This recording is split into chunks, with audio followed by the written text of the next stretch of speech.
You know what you're here for, so let's discuss how to complete the Crossfire challenge. This is the second raid challenge for Destiny 2's new raid, Root of Nightmares. It requires your runners to shoot the crux that activates the launchers for the other side only.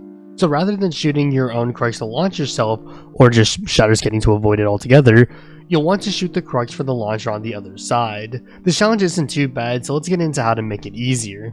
To start, you'll want to split your team into 2 groups of 3 on each side of the arena, and designate one player from each of those groups to run, as you typically would. For loadouts, you'll want to focus add clear weapons such as SMGs, LMGs, waveframes, and other weapons similar to those.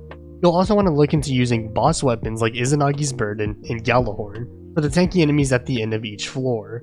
Also, consider running unstoppable and anti-barrier weapons, as you'll be dealing with those champs throughout this encounter. For subclasses, you'll find Solar, Strand, and Void subclasses will excel you. Now that that's out of the way, let's discuss the strategy. The strategy for this place is pretty simple. My team had it so that way the runners would shoot each other's crux, and then would coordinate when to shoot the buffs in order to not overlap one another. This is probably the slowest way to doing this challenge, but it is the safest and, in my opinion, the recommended way of doing this challenge.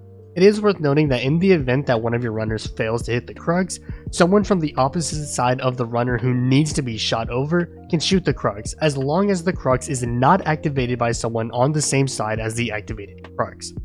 It is also worth noting that various methods of avoiding this mechanic, like well skating, shatter skating, eager edge swiping, strand, and more, will cause the challenge to fail, so you literally cannot cross the path without the crux. As a final tip, if you're on PC and you keep getting under or overshot, then cap your frames to 60 FPS. It is a very annoying fix, but it is the best fix to this problem. That'll wrap up this short guide. Be sure to drop a like if it was helpful and subscribe for more Destiny content dropping weekly. Be sure to stop by my streams that happen right here on YouTube if you want to hang out with me. Finally, follow my social media platforms for updates for when I go live, upload, and more. That being said, I'm SniperKH, and I'm out. Good luck with gaming.